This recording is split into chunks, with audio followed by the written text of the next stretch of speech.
ओम तत्पुरुषाय विद्महे महादेवाय धीमहि तन्नो रुद्रः प्रचोदयात्। हरे कृष्णा। प्रिय भक्तजन, आज सावन महीने का 15वां दिन है और 15वें दिन हम सब श्रावण महात्म्य के 15वें अध्याय का श्रवण करेंगे। भगवान शिव का ध्यान करते हुए आप सब इस अध्याय को सुनिए। सनत कुमार बोले, हे देवेश, मैंने नागों का यह आश्चर्यजनक पंचमी व्रत सुन लिया।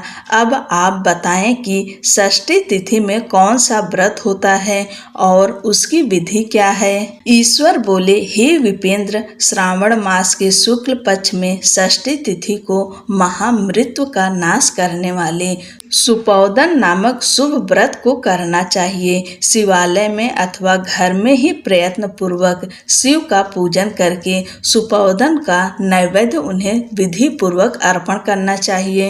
इस व्रत के साधन में आम्र का लमड़ मिलाकर शाक और अनेक पदार्थों के नैवेद्य अर्पित करें। साथ ही ब्राह्मण को वायन प्रदान करें। जो इस विधि से व्रत करता है उसे अनंत पुण्य मिलता है। इस प्रकरण में लोग एक प्राचीन कहानी सुनाते हैं जो इस प्रकार से है। प्राचीन समय में रोहित नामक एक राजा था। काफी समय बीतने के बाद भी उसे पुत्र रत्न की प्राप्ति नहीं हुई। तब पुत्र की अभिलाषा में उस राजा ने अत्यंत कठोर तप किया। ब्रह्मा जी ने राजा से कहा, तुम्हारे प्रारब्ध में पुत्र नहीं है। तब भी पुत्र की लालसा में वह राजा अपनी तपस्या से जरा भी विचलित नहीं हुआ। इसके बाद राजा तपस्या करते करते संकट ग्रस्त हो गए। तब ब्रह्मा जी ने पुनः प्रकट हुए और कहने लगे, मैंने आपको पुत्र का वर तो दे दिया है, लेकिन आपका यह पुत्र अल्पायु होगा। तब राजा तथा उनकी पत्नी ने विचार किया कि इससे रानी का बांझपन दूर हो जाएगा, संतानहीनता की निंदा नहीं होगी। कुछ समय बीत जाने के बाद ब्रह्मा जी के वरदान से उन्हें पुत्र प्राप्ति हुई। राजा ने विधि पूर्वक उसके जात कर्म आदि सभी संस्कार किए। दक्षिणा नाम वाली उस रानी व राजा ने अपने पुत्र का नाम शिवदत्त रखा। उचित समय आने पर भयभीत चित्त वाले राजा ने पुत्र का यज्ञोपवीत संस्कार किया, किंतु राजा ने उसकी मृत्यु के भय से उसका विवाह नहीं किया। तदंतर 16वें साल में उनका पुत्र शिवदत्त मृत्यु को प्राप्त हो गया। तब ब्रह्मचारी की मृत्यु का स्मरण करते हुए राजा को बहुत चिंता होने लगी कि जिन लोगों के कुल में कोई ब्रह्मचारी मर जाए तब उनका कुल खत्म हो जाता है और वह ब्रह्मचारी भी दुर्गति में पड़ जाता है। सनत कुमार बोले, हे देव, हे जगन्नाथ, इसके दोष निवारण का उपाय है या नहीं? यदि उपाय है तो अभी बताएं जिससे दोष की शांति हो सके। ईश्वर बोले, यदि कोई स्नातक अथवा ब्रह्मचारी मर जाए तो अर्क विधि से उसका विवाह कर देना चाहिए। इसके बाद उन दोनों ब्रह्मचारी तथा आंख को परस्पर संयुक्त कर देना चाहिए। अब अर्क विवाह की विधि कहते हैं, मृतक का गोत्र नाम आदि लेकर देश काल का उच्चारण करके कर्ता कहे कि मैं मृत ब्रह्मचारी के दोष निवारण हेतु वैसर्गिक व्रत करता हूँ। सर्वप्रथम सुवर्ण से अभ्युदिक करके अग्नि स्थापना कर आघार होम करके चारों व्याहतियों ओम भूः ओम भुवः ओम स्वः ओम मः से हवन करना चाहिए। इसके बाद व्रत अनुष्ठान के उत्तम फल के निमित्त व्रतपति अग्नि के संपादनार्थ विश्व देवों के लिए धृत की आहुति डालें। उसके बाद श्रेष्ठ कृत होम करके अवशिष्ट होम संपन्न करें।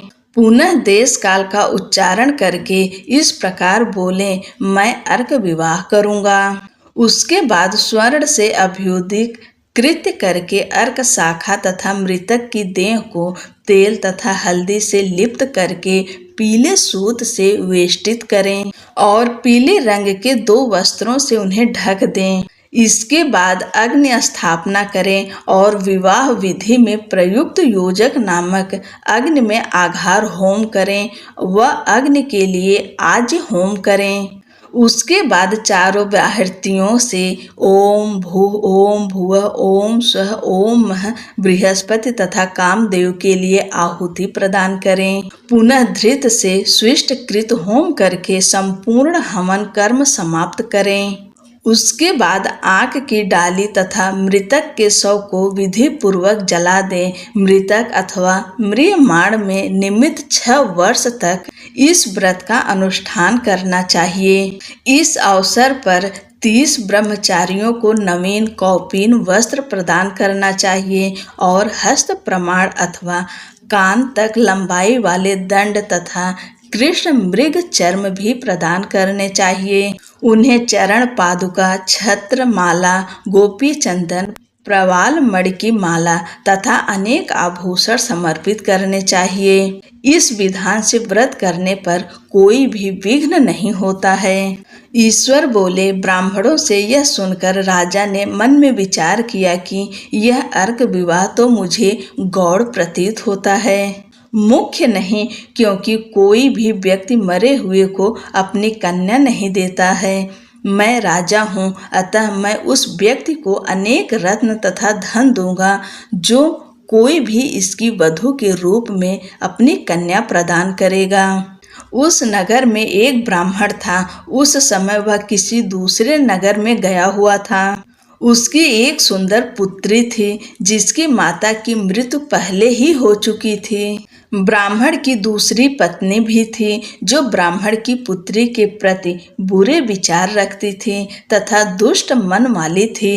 कन्या 10 वर्ष की तथा दीन थी और अपनी सौतेली माता के अधीन थी। अतः सौतेली माता ने द्वेष तथा अत्यधिक धन के लालच में 1 लाख मुद्रा लेकर उस कन्या को मृतक राजकुमार के लिए दे दिया। कन्या को लेकर राजा के लोग नदी के तट पर शमशान भूमि में राजकुमार के पास ले गए और शव के साथ उसका विवाह कर दिया। इसके बाद विधान पूर्वक शव के साथ कन्या का योग करके जब वे जलाने की तैयारी करने लगे तब उस कन्या ने पूछा, हे सज्जनों, आप लोग यह क्या कर रहे हैं? तब वे सभी दुखित मन से कहने लगे कि हम लोग तुम्हारे इस पति को जला रहे हैं। इस पर भयभीत होकर बाल स्वभाव के कारण रोती हुई उस कन्या ने कहा, आप लोग मेरे पति को क्यों जला रहे हैं? मैं जलाने नहीं दूंगी। आप लोग सभी यहाँ से चले जाएं। मैं अकेली ही यहाँ बैठी रहूंगी और जब ये उठेंगे तब मैं अपने पति देव के साथ चली जाऊंगी। उसका हठ देखकर दया के कारण दीन चित्त वाले कुछ भाग्यवादी वृद्ध जन कहने लगे, अहो, होनहार भी क्या होता है, इसे कोई भी नहीं जान सकता। दीनों की रक्षा करने वाले तथा कृपालु भगवान न जाने क्या करेंगे। सौत की पुत्री का भाव रखने के कारण सौतेली माता ने इस कन्या को बेचा है। अतः संभव है कि भगवान इसके रक्षक हो जाएं। अतः हम लोग कन्या को इस शव को नहीं जला सकते, इसलिए सभी को अच्छा लगे तो हम लोगों को यहाँ से चले जाना चाहिए। परस्पर ऐसा निश्चय करके वे सब अपने नगर को चले गए। बाल स्वभाव के कारण यह सब क्या है इसे न जानती हुई भय से व्याकुल वह कन्या एकमात्र शिव तथा पार्वती का स्मरण करती रही। उस कन्या के स्मरण करने से सब कुछ जानने वाले तथा दया के पूर्ण हृदय वाले शिव पार्वती शीघ्र ही वहां आ गए। नंदी पर विराजमान उन तेज निधान शिव पार्वती को देखकर उन देवों का न जानती हुई भी उस कन्या ने पृथ्वी पर दंड की भांति पड़कर प्रणाम किया। तब उसे आश्वासन प्राप्त हुआ कि पति से तुम्हारे मिलने का समय अब आ गया है। तब कन्या ने कहा कि मेरे पति अब जीवित नहीं होंगे। उसके बाल भाव से प्रसन्न तथा दया से परिपूर्ण शिव पार्वती ने कहा कि तुम्हारी माता ने सुपौदन नामक व्रत किया था। उस व्रत का फल संकल्प करके तुम अपने पति को प्रदान करो। तुम कहो कि मेरी माता के द्वारा जो सुपौदन नामक व्रत किया गया है उसके प्रभाव से मेरे पति जीवित हो जाएं। तब कन्या ने वैसा ही किया और उसके परिणाम स्वरूप शिवदत्त जीवित उठ खड़ा हो गया। उस कन्या को व्रत का उपदेश देकर शिव तथा पार्वती अंतर्ध्यान हो गए। तब शिवदत्त ने उस कन्या से पूछा, तुम कौन हो और मैं यहाँ कैसे आ गया हूँ? तब उस कन्या ने उसे वृत्तांत सुनाया और रात हो गई। प्रातः होने पर नदी के तट पर गए लोगों ने राजा को वापस आकर कहा कि हे राजन, आपका पुत्र व पुत्रवधू नदी के तट पर स्थित हैं। विश्वस्त लोगों से यह बात सुनकर राजा बहुत खुश हुआ। वह हर्ष भेरी बजवाते हुए नदी के तट पर गया। सभी लोग प्रसन्न होकर राजा की प्रशंसा करने लगे। वह बोले, हे राजन, मृत्यु के घर गया हुआ आपका पुत्र पुनः लौट आया है। इस पर राजा पुत्र वधू की प्रशंसा करने लगे और बोले कि लोग मेरी प्रशंसा क्यों कर रहे हैं?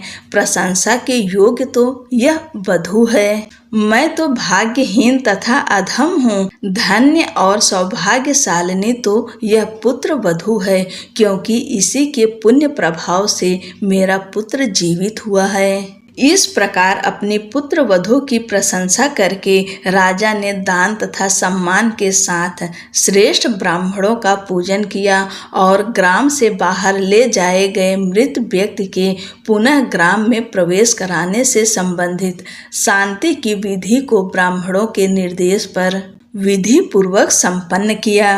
हे वत्स, इस प्रकार मैंने आपसे यह सुपौदन नामक व्रत कहा। इसे 5 वर्ष तक करने के अनंतर उद्यापन करना चाहिए। पार्वती तथा शिव की प्रतिमा का प्रतिदिन पूजन करना चाहिए और प्रातःकाल आम के पल्लवों के साथ चरु का होम करना चाहिए। साथ ही नैवेद्य तथा वायन अर्पित करना चाहिए। मनुष्य यदि व्रत की बताई गई इस विधि के अनुसार आचरण करे तो वह दीर्घजीवी पुत्र प्राप्त करके मृत्यु के बाद शिवलोक जाता है। इस प्रकार श्री स्कंद पुराण के अंतर्गत ईश्वर सनत कुमार संवाद में श्रावण मास महात्म्य में सुपौदन षष्ठी व्रत कथन नामक 15वां अध्याय पूर्ण हुआ। बोलो भगवान भोलेनाथ की जय, माता पार्वती की जय।